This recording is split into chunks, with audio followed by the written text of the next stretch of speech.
അതെ, നിങ്ങളിപ്പോ ചിന്തിക്കുന്നുണ്ടാകും ഞങ്ങൾ ഈ ഫോർട്ട് കൊച്ചി ബീച്ചൊക്കെ എങ്ങനെ എൻജോയ് ചെയ്ത് ഇങ്ങനെ നടക്കണുണ്ടാകും. സത്യത്തിലൂടെ വന്നിട്ടുണ്ടോ ജോയ്സിന് മനസ്സിലായോ? ഈ കടലൊക്കെ കാണാൻ വേണ്ടിട്ടല്ലേ എത്ര മനോഹരമാണിത്. അതൊന്നല്ല നമ്മുടെ ലക്ഷ്യം.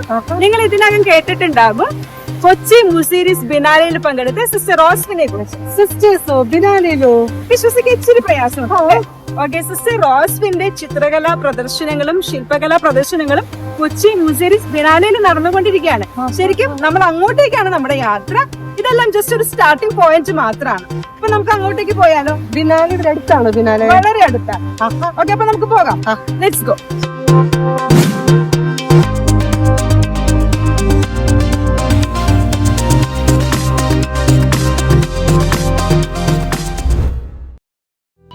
ഇവിടെ എവിടെയോ ആയിരുന്നു ഇതിന്റെ പരിസരത്താണോ?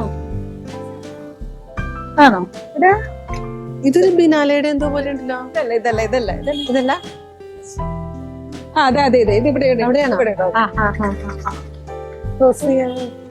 വണ്ടി നോക്കണ്ടവരായിരിക്കും കേട്ടോ. ഇത് തന്നെയാണ് സംഘം. ഇതാണല്ലേ?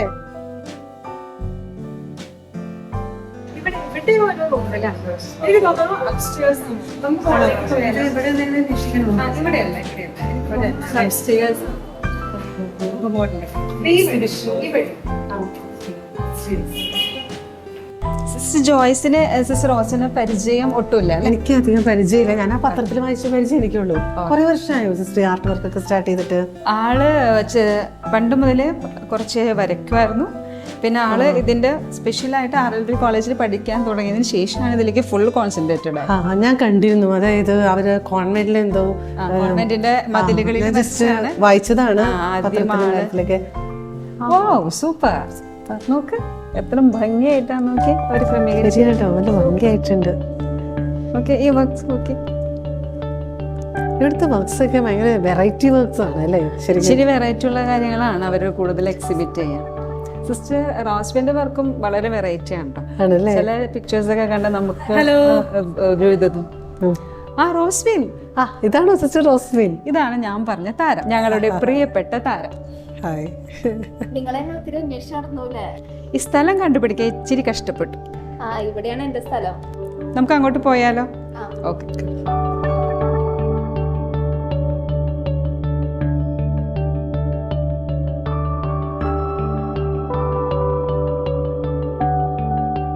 Super, so beautiful.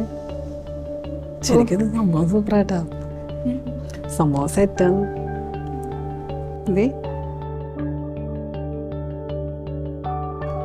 ഇതൊക്കെ നമ്മുടെ സിസ്റ്റേഴ്സ് ആണോ? ഇതൊക്കെ നമ്മുടെ സിസ്റ്റർമാരാണ്, അമ്മമാരാണ്. എനിക്ക് എന്തൊക്കെയാണ് വരച്ചേക്കണേ. ഇതും പ്രായമായ അമ്മമാരാണല്ലേ. എല്ലാ ചിത്രങ്ങളും സിസ്റ്റേഴ്സ് ആണ്. എല്ലാം സിസ്റ്റേഴ്സ് ആണ്. പിന്നെ എന്റെ മനസ്സിൽ നിന്ന് വന്ന ചില ക്യാരക്ടറുകളൊക്കെ ഉണ്ട്. അതാണ് ഈ സ്കൾപ്ചർ ഒക്കെ ചെയ്തേക്കുന്നത്. ഓരോരുത്തരുടെ വ്യത്യസ്തമായ വികാരങ്ങൾ. ഇത് അങ്ങനെ ഇത് മൂന്നും മനസ്സിൽ നിന്ന് ബാക്കിയെല്ലാം ഓരോരുത്തരും നോക്കി ചെയ്തിട്ടുള്ളത് ചെയ്ത സ്കൾപ്ചറാണിത്. അത് ആരെങ്കിലും സ്കൾപ്ചറേ ഭയങ്കര ബ്യൂട്ടിഫുൾ ആയിട്ടുണ്ട് കേട്ടോ. ഇത് ആരും നോക്കി വരച്ചതല്ല അല്ലേ? ഇത് മനസ്സിൽ നിന്ന് വന്ന ഒരു ക്യാരക്ടറിനെ ഞാൻ ചെയ്തെടുത്തതാണ്. ഇത് രണ്ടും അങ്ങനെ തന്നെയാണ്. ഇത് മൂന്നും ഇത് ചെയ്യാനായിട്ട് ഉള്ളിൽ നിന്നുണ്ടായ ഒരു ഇമോഷണൽ ഫീലിങ്സ് എന്താണ്? ഇതിലൂടെ എന്താണ് എക്സ്പ്രസ് ചെയ്യാൻ ശ്രമിക്കുന്നത്? ഇത് ശരിക്കും ഇങ്ങനെ ഒരു വേദന ഉണ്ട്, ചെയ്യാൻ പറ്റാത്തതിന്റെ ഒക്കെ ഒരു വിഷമം, ഒരു പ്രായത്തിന്റെ ഒരു ഇത് വല്ലാണ്ടതിന്. ഒരു അമ്മേനെ ഞാൻ മുമ്പ് വരച്ചിരുന്നു. അപ്പൊ അമ്മയുടെ ചെറിയൊരു സാധനം ക്യാരക്ടർ ഒക്കെ ഇതിൽ വന്നിട്ടുണ്ട്. ഇത് ആ ഒരു ബാക്കിൽ ഇങ്ങനെ അതിന്റെ ഒരു ഇങ്ങനെ ഈ കെട്ടുപെട്ട ഒരവസ്ഥ, അങ്ങനത്തെ അതാണ് ഈ. ഓക്കെ ഓക്കെ, ചിന്തകളാണോ ഇത് സൂചിപ്പിച്ചേക്കണേ? മനസ്സിന്റെ ചിന്തകള് നമ്മുടെ ആ സമയത്ത് വന്നൊരു എക്സ്പ്രഷൻ കാര്യങ്ങളൊക്കെയാണ്. കലാകാർക്ക് മാത്രം മനസ്സിലാകുന്ന ഒരു ഫീലിങ്സ് ആണ് അത്. ഇതൊക്കെ തുടക്കത്തിൽ ചെയ്തതാണോ? ഈ വർക്കിന്റെ ആരംഭത്തിലൊക്കെ പിന്നാലേക്ക് ചെയ്തതാണ് ഇതൊക്കെ. ഇത് ആരെങ്കിലും കണ്ട് ചെയ്തതാണോ? ഞങ്ങളുടെ കോളേജിൽ ലൈഫ് സ്റ്റഡിക്ക് തന്നെ ഒരു ചെല്ലമാമ ചേച്ചി ഉണ്ട്. പഠിക്കാൻ വേണ്ടി ചെയ്ത പോർട്രേറ്റ് ആണ് അത് ഉണ്ടല്ലോ. വായ തുറന്നിരിക്കുന്നു, മുകളിലേക്ക് തുറന്നിരിക്കുന്നു. ചേച്ചിനെ തന്നെ കുറച്ചും കൂടി ഞാനൊരു ഓപ്പോസിറ്റ് ചെയ്ത് പഠിച്ചതാണ്. സ്ട്രക്ചറലിസം എന്നൊക്കെ പറയും. അപ്പൊ ഞാൻ അതിന്റെ അത് മാറാൻ വേണ്ടി ഓപ്പോസിറ്റ് ചെയ്ത് പഠിച്ചതാണ്. ഇതൊക്കെ കൂടെ പഠിച്ച കുട്ടികൾ അങ്ങനെ എന്തെങ്കിലാണോ? ഇത് ഞാൻ അവിടെ താമസിച്ച ഹോസ്റ്റലിലെ കുട്ടികളാണ്. അപ്പൊ അവരെ ഞാൻ ഇരുത്തിക്കൊണ്ട് അപ്പൊ ആളെപ്പോഴും ഹെഡ്സെറ്റ് കേട്ട് പാട്ടൊക്കെ കേട്ട് മെഡിറ്റേഷനെ കുറിച്ച് ഞാനത് ചെയ്യുമ്പോൾ എനിക്ക് ഫീൽ ചെയ്തിട്ടുണ്ട്. അപ്പൊ ഒരുപാട് ഓരോ പേഴ്സണാലിറ്റീസിനെ ഇന്റർണലൈസ് ചെയ്തിട്ടുണ്ട്. അങ്ങനെ എന്റെ മനസ്സിൽ അങ്ങനെയാണ് എപ്പോഴും തോന്നുന്നത്. ഒരു വർക്കൊക്കെ ഏകദേശം എത്ര നാളെടുക്കും? ഇപ്പൊ ഈ ഒരു വർക്ക് ചെയ്യാൻ എത്ര നാളെടുത്തിട്ടുണ്ടാവും? ഈ വർക്ക് ഒരാഴ്ച കൊണ്ട് നമ്മൾ ചെയ്തെടുക്കും. നേരിട്ട് ക്ലേയിലേക്ക് ചെയ്യാനോ അതോ ഡ്രോയിങ് ചെയ്യും ഒരു 2-3 ദിവസം, ഒരു 10-20 ചെയ്താൽ ഏറ്റവും സൂപ്പർ ആയിട്ട് എന്റെ മനസ്സിലേക്ക് ആ ഒരു വർക്ക് തന്നെ ഒരു 20 ടൈംസ് ഒക്കെ നമ്മള് ഡ്രോയിങ് ചെയ്യും. എന്നിട്ട് പിന്നെ ക്ലേയിലേക്ക് നമ്മൾ അത് അപ്പൊ ഓരോന്നിലാണ് കോൺസെൻട്രേറ്റ് ചെയ്ത് പോകണം അല്ലേ? ഒരു പിക്ചർ വരയ്ക്കുന്നു, ആ പിക്ചർ അത് നമുക്കിപ്പോ മടുപ്പൊക്കെ വരാണെങ്കിൽ വേറെ എന്തെങ്കിലുമൊക്കെ ചെയ്യും, മാറ്റിയൊക്കെ എടുക്കുക ചെയ്യും.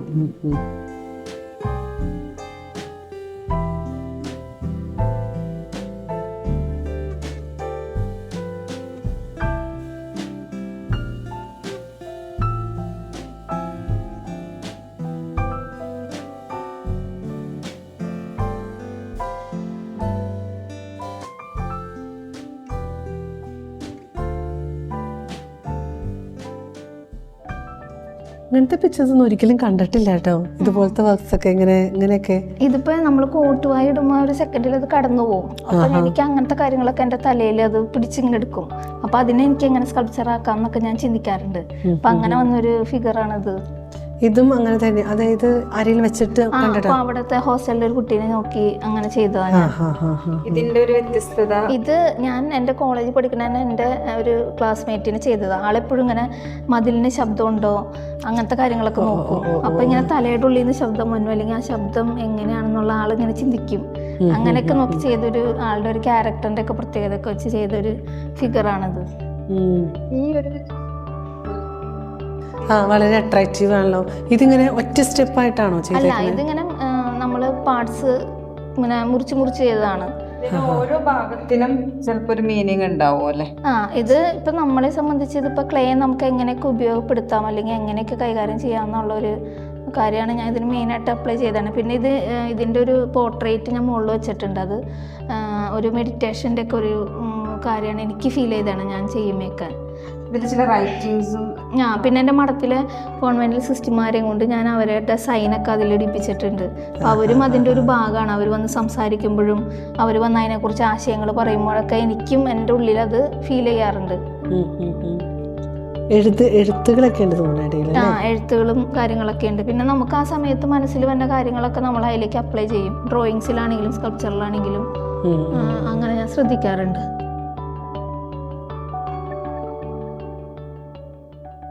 സിസ്റ്റർ ജോയ്സിന് ആ പിക്ചർ കണ്ടപ്പോൾ ഫസ്റ്റ് ടൈം എന്താണ് ഫീൽ ചെയ്തത്? എനിക്ക് ഫസ്റ്റ് ടൈം ഫീൽ ചെയ്തത് ബാക്കി എല്ലാ സിസ്റ്റേഴ്സിന്റെ പിക്ചറും കോൺവെന്റിന്റെ അന്തരീക്ഷമൊക്കെയാണ്. പക്ഷെ ഇത് സംതിങ് ഡിഫറെന്റ്. ഇതെന്താ അതിലുള്ള വ്യത്യസ്തത ഇപ്പൊ സിസ്റ്റർ റോസ്മിൻ നമുക്ക് പറഞ്ഞുതരാം അല്ലേ? എന്താണ് സിസ്റ്റർ ഇങ്ങനെ ഒരു പിക്ചർ ഉദ്ദേശിച്ചത്? എനിക്ക് ഇങ്ങനെ ഇതൊക്കെ വരയ്ക്കുമ്പോൾ എനിക്ക് കുരിശ് കിടക്കണ ആ ഒരു ഫീലായിരുന്നു എനിക്ക് വരച്ചുകൊണ്ടിരിക്കുമ്പോൾ. പിന്നെ ദൈവം എപ്പോഴും എൻ്റെ കൂടെ ഉണ്ട് എന്നുള്ളൊരു ആ ഒരു ബന്ധമാണ് എനിക്കിത് ചെയ്തുകൊണ്ടിരിക്കുമ്പോൾ ഒക്കെ തോന്നിയത്. ചേർന്ന് നിൽക്കുന്നത് അല്ലേ? നല്ലൊരു പിക്ചറാണ്. ഇതില് കുറച്ചുകൂടി ഒരു കളറുണ്ട്. എനിക്ക് തോന്നുന്നു ബാക്കി പിക്ചേഴ്സ് ഒന്നും അത്ര ഒരു കളർഫുൾ അല്ല. ഈ 2 പിക്ചേഴ്സ് അല്പം കൂടി ഒരു കളർഫുൾ ആണ്. ഇത് നമുക്ക് ആ ഒരു സമയത്ത് നമുക്കുണ്ടായ ഒരു എനിക്കൊരു വിഷമത്തിൽ കൂടെ ഒക്കെ കടന്നുപോയ സമയമായിരുന്നു. പഠനവുമായി ബന്ധപ്പെട്ടൊക്കെ. അപ്പൊ നമ്മൾ അതിനെ എങ്ങനെ ഇതിൽ നിന്ന് കയറ്റിയെടുക്കാൻ പറ്റുമോ അല്ലെങ്കിൽ അതങ്ങനെ ചെയ്യാൻ പറ്റുമോ എന്നുള്ള ചിന്തയൊക്കെയായിരുന്നു. അപ്പൊ ഇങ്ങനെ മനസ്സിൽ വന്ന ആ ഒരു കാര്യത്തിന് അങ്ങനെ എക്സ്പ്രസ് ചെയ്യാൻ വേണ്ടി നോക്കിയൊരു കാര്യമാണ്. ഒരു പർട്ടിക്കുലർ കളർ ഏതെങ്കിലും ഒരു വികാരത്തെ ഇമോഷണൽ എക്സ്പ്രസ് ചെയ്യാനായിട്ട് നമ്മൾ അങ്ങനെ ഒരു പർട്ടിക്കുലർ കളർ എന്തെങ്കിലും അങ്ങനെ ഇന്ന മീനിങ് ഓരോന്നിനും പറയാൻ പറ്റില്ല. പക്ഷെ എന്നാലും കോമൺലി ഇങ്ങനെ ചില കളറിനൊക്കെ അങ്ങനെ പറയാറുണ്ട്. ഇത് ഈ വരച്ച സിസ്റ്റേഴ്സിന്റെ ഒരു ഇമോഷനാണോ അതോ വരച്ച ആളുടെ ഒരു ഇമോഷനാണോ? അത് എല്ലാം അതിലും വിടും. വരച്ച ആളുടെയും വിടും, പിന്നെ ആ കാണുന്ന വ്യക്തിയുടെയും വിടും. എല്ലാം കൂടി വരുമ്പോഴാണ്. ഇവരോടൊക്കെ ഒരുപാട് സംസാരിച്ചിട്ടാണോ വരാൻ ആരംഭിക്കുന്നത്? അതെ, അവരോടൊക്കെ സംസാരിക്കും. എപ്പോഴും ഞാൻ അങ്ങനെ സംസാരിച്ചുകൊണ്ട് അവരും ഞാനും തമ്മിലുള്ള ഒരു ബന്ധത്തിന്റെ ബേസിലാണ് എല്ലാ ചിത്രങ്ങളും സ്കൾപ്ചറുകളൊക്കെ രൂപപ്പെട്ടു വന്നത്. നന്നായിട്ട് ഒബ്സർവ് ചെയ്യുന്ന ഒരാളായിരിക്കണമല്ലോ. തീർച്ചയായിട്ടും നല്ല സൃഷ്ടികൾ ഉണ്ടാവും.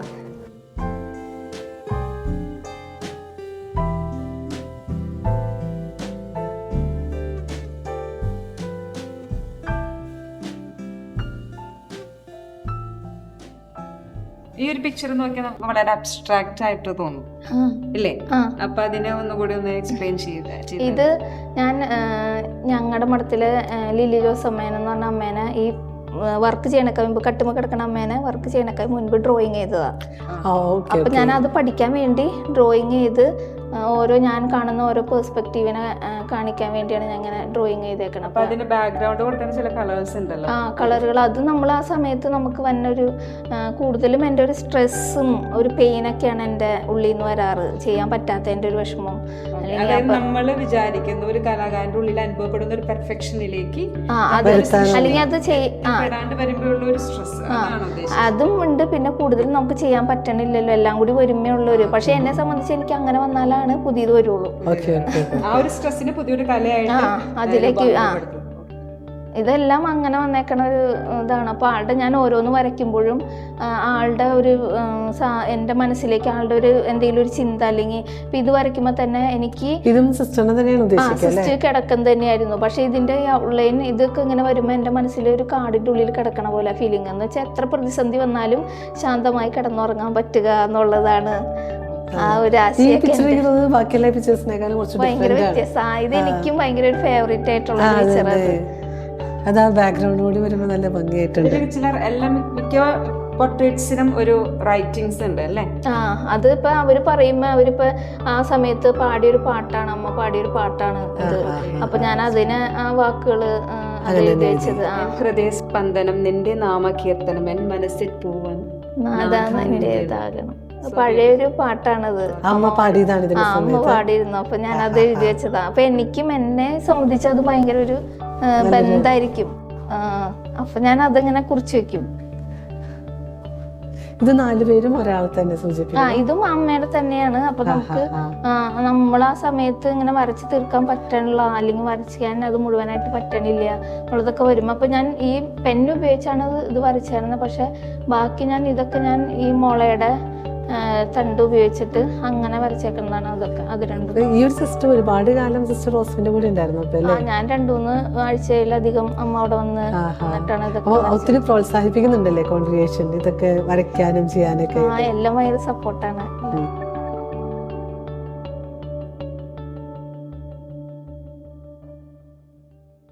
സിസ്റ്റർ റോസ്വിന്റെ കലാസൃഷ്ടികളിൽ ഏറ്റവും ആകർഷണീയത നിറഞ്ഞ ഒന്നാണ് നമുക്കിവിടെ കാണാൻ സാധിക്കുന്നത്. ഈ ഒരു സൃഷ്ടി മനസ്സിൽ രൂപപ്പെടാനും ഇതിലേക്ക് എത്തിച്ചേരാനും ഉള്ള ഒരു വഴിയെക്കുറിച്ച്, അതിൻ്റെ ഒരു യാത്രയെക്കുറിച്ച് ഒന്ന് സിസ്റ്റർ റോസ്വിൻ ഒന്ന് എക്സ്പ്ലെയിൻ ചെയ്യാമോ? എനിക്കിങ്ങനെ പ്രായമായ അമ്മമാരെയാണ് ഞാൻ കൂടുതൽ ഇങ്ങനെ വരയ്ക്കാറ്. അപ്പോൾ ഞാൻ എൻ്റെ മഠത്തിൽ തന്നെ ഒരു അമ്മേനെ, ഒരു 80 വയസ്സിന് മുകളിലാണ് അമ്മയ്ക്ക് പ്രായം. അപ്പോൾ അമ്മേനെ ഞാനിങ്ങനെ പഠിക്കാൻ 2-3 ആഴ്ചത്തേക്ക് മഠത്തിൽ കൊണ്ടുവന്ന് അമ്മേനെ ഞാൻ 3-4 ദിവസം ഇങ്ങനെ വരച്ച് കഴിഞ്ഞാൽ അമ്മ എപ്പോഴും, അമ്മയുടെ പ്രത്യേകത എന്ന് വെച്ചാൽ അമ്മ എപ്പോഴും ഇങ്ങനെ പ്രാർത്ഥിച്ചുകൊണ്ടിരിക്കും. അപ്പോൾ അത് ഞാൻ വരച്ച് കഴിയുമ്പോൾ എനിക്ക് അതിൻ്റെ ഒരു ക്യാരക്ടറും അതിൻ്റെ ഒരു പ്രായമായ എൻ്റെ ഒരു എക്സ്പ്രഷനും കൂടുതൽ എനിക്ക് കിട്ടാറുണ്ട്. അങ്ങനെ ഞാൻ അമ്മേനെ 2 ആഴ്ച സ്റ്റഡി ചെയ്താണ് ഈ വർക്ക് കംപ്ലീറ്റ് ആക്കിയത്. അപ്പോൾ ഇത് ചെയ്യുമ്പോൾ ഞാൻ കൂടുതലും നോക്കണത് ഒരു വ്യക്തിയുടെ ബാഹ്യ രൂപത്തിലേക്കല്ല. അപ്പം ഞാൻ ഈ അമ്മയുടെ ഉള്ളിൽ എങ്ങനെയാണ് അമ്മ ഇത്രയും നാൾ സന്യാസം ജീവിച്ചത്, അല്ലെങ്കിൽ അമ്മ എങ്ങനെയാണ് ഇത്രയും നാൾ ഇങ്ങനെ പ്രാർത്ഥനാ ജീവിതത്തിൽ വളർന്നത് എന്നൊക്കെ ഉള്ള കാര്യങ്ങളൊക്കെ അറിയാൻ എനിക്ക് ഭയങ്കര ആഗ്രഹമായിരിക്കും. അപ്പോൾ അങ്ങനത്തെ കാര്യങ്ങളൊക്കെ ചോദിക്കും. അതിൻ്റെ ഒപ്പം തന്നെ അത് ഞാൻ എങ്ങനെ വർക്കിലേക്ക് കൊണ്ടുവരാൻ പറ്റും എന്നൊക്കെ നോക്കിയിരുന്നു. ഈ കൈയുടെ എന്താ ഉദ്ദേശിക്കണേ? കൈയുടെ അത് ഞാനത് ഈ സ്കൾപ്ചർ ചെയ്തുകൊണ്ടിരിക്കുമ്പോൾ എനിക്ക് കൈ എന്ത് ചെയ്ത് പൂർത്തീകരിക്കാൻ പറ്റണ്ടായിരുന്നില്ല. അപ്പോൾ എനിക്ക് മനസ്സിലായത് എനിക്കും കൈക്കും ഇച്ചിരി ബുദ്ധിമുട്ടുണ്ട് ഇങ്ങനെ എഴുതാനൊക്കെ. അപ്പോൾ അത് എൻ്റെ ഉള്ളിൽ കിടക്കുന്ന ഒരു വേദനയാണത്. അതപ്പോൾ എപ്പോഴും ഞാൻ ഈ സ്കൾപ്ചർ ചെയ്തപ്പോഴും എനിക്കത് മുകളിൽ വെക്കാൻ തോന്നിയിട്ടുണ്ടായിരുന്നില്ല. അപ്പോൾ ഞാനത് താഴെയായിട്ടാണ് പ്ലേസ് ചെയ്തത്. അപ്പോൾ അതിൻ്റെ ഒരു കാര്യം എന്ന് വെച്ച് കഴിഞ്ഞാൽ നമ്മളെപ്പോഴും ഇല്ലായ്മ വരുമ്പോഴാണ് മറ്റൊന്ന് അന്വേഷിക്കണേ. അപ്പം അതിനു മുൻപേ നമ്മൾ എന്തുകൊണ്ട് അന്വേഷിക്കാത്തെന്നുള്ളൊരു ചിന്തക്ക് എൻ്റെ മനസ്സിൽ എപ്പോഴും വരെയായിരുന്നു. അങ്ങനെയാണ് ഇത് പ്ലേസ് ചെയ്യാനും ഇങ്ങനെ ഒരു രൂപത്തിലേക്ക് ആക്കാനൊക്കെ സാധിച്ചത്. അങ്ങനെ വേറിട്ടൊന്ന് ചിന്തിക്കാന്ന് പറയാൻ തന്നെ അത് ഒരു പ്രത്യേക ഒരു ഇത് വേണം അല്ലേ? നമുക്ക് അതിനൊരു ചിന്ത ഒരിക്കലും. സ്റ്റിച്ചിങ് ഇപ്പൊ ഞാൻ അമ്മമാരെ കണ്ടിട്ടുണ്ട്. ഇപ്പൊ ചില അമ്മമാർക്ക് ഇവിടെ തുടങ്ങി ഇവിടെ വരെ സ്റ്റിച്ച് കണ്ടിട്ട് അപ്പൊ എനിക്കൊരു ആർട്ട് വർക്കൊക്കെ തോന്നിയിട്ടുണ്ട്. അപ്പൊ എനിക്കും ഇതിങ്ങനെ ചെയ്തുകൊണ്ടിരിക്കുമ്പോൾ അമ്മമാരുടെ ആ സിംപ്ലിസിറ്റീനൊക്കെ കാണിക്കണം, അല്ലെങ്കിൽ അവരുടെ ഒരു ലാളിത്യം. അപ്പൊ അങ്ങനെ എനിക്ക് ചെയ്യാൻ പറ്റുന്നില്ലല്ലോ, അങ്ങനെ ജീവിക്കാൻ പറ്റില്ലല്ലോ എന്നുള്ള ചിന്തയ്ക്കാണ് എനിക്ക് വരാറ്. ഓക്കെ. അപ്പൊ ഒരുപാട് ഒരു ഇന്റേണലൈസേഷൻ ഒരു ഇതിൽ നടന്നിട്ടുണ്ട്. ഈ ഒരു വർക്കില് നടന്നിട്ടുണ്ട്. ഒരുപാട് ആ വ്യക്തിയെ ഉള്ളിലേക്ക് എടുത്തിട്ടുണ്ട്. അതാണല്ലോ ഇത് ഇത്രയും ഒരു പെർഫെക്റ്റ് ആയിട്ട് നമുക്ക് കാണാൻ സാധിക്കും. ഇത്രയൊന്നും ഞാൻ ഒരുപാട് കണ്ടിട്ടില്ല, ഒത്തിരി ഇൻട്രസ്റ്റഡ് അല്ല, പക്ഷെ എനിക്ക് ഇഷ്ടമായിരുന്നു. പക്ഷെ അത് ശരിക്കും ഭയങ്കര ബ്യൂട്ടിഫുൾ ആയിരിക്കുന്നു കേട്ടോ. അതിന് വേറൊരു രീതിയിലാണ് അത് നമുക്ക് മുമ്പിൽ അവതരിപ്പിച്ചിട്ടുണ്ട്. ഞാനിപ്പോ എനിക്കിപ്പോ ഒരു സ്കൾപ്ചർ ആണെങ്കിലും പെയിന്റിങ് അല്ലെങ്കിൽ ചെയ്ത് കഴിയുമ്പോൾ എനിക്ക് ആ വ്യക്തിയായിട്ട് നല്ല ബന്ധമായിരിക്കും. അങ്ങനെ എല്ലാം വരാറുണ്ട്. നമ്മൾ ആ വ്യക്തി ഒരുപാട് ഉൾക്കൊള്ളുകയാണല്ലോ, ആ ഒരു ക്യാരക്ടർ തന്നെ, ഒരു പേഴ്സണാലിറ്റി നമ്മൾ ഒരുപാട് ഉൾക്കൊള്ളുന്നു. കാണുമ്പോ മറ്റൊരു ലോകത്ത് പോലെ, കാരണം ശരി ബിനാലയിൽ വരുമ്പോൾ ഒരിക്കലും ഇങ്ങനെ സിസ്റ്റേഴ്സിന്റെ പിക്ചേഴ്സ് ഒന്നും നമ്മൾ കണ്ടില്ല. റിലീജിയസ് ലൈഫ് അതിനപ്പുറമുള്ള കാര്യങ്ങളാണ്, അത് ലോകത്തിലുള്ള കാര്യങ്ങൾ മാത്രമേ ഈ ബിനാലെ പോലുള്ള ഔട്ട്സൈഡ് പ്രോഗ്രാമിൽ കണ്ടിട്ടുള്ളൂ. ആദ്യമായിട്ടാണ് ഈ ഒരു കോൺവെന്റിന്റെ ഇൻസൈഡ് ബിനാലയുടെ ഇൻസൈഡ് ആയിട്ട് കാണുന്നത് ആദ്യമായിട്ടാണ്. എന്തായാലും ഒത്തിരി സന്തോഷം. ഒരുപാട് ഹാർഡ് വർക്കിന്റെ പിന്നിലുണ്ട്. തീർച്ചയായിട്ടും ഭയങ്കര ബ്ലെസ്സിങ് ആണ് കേട്ടോ ശരിക്കും കോൺട്രിബ്യൂഷൻ. Thank you.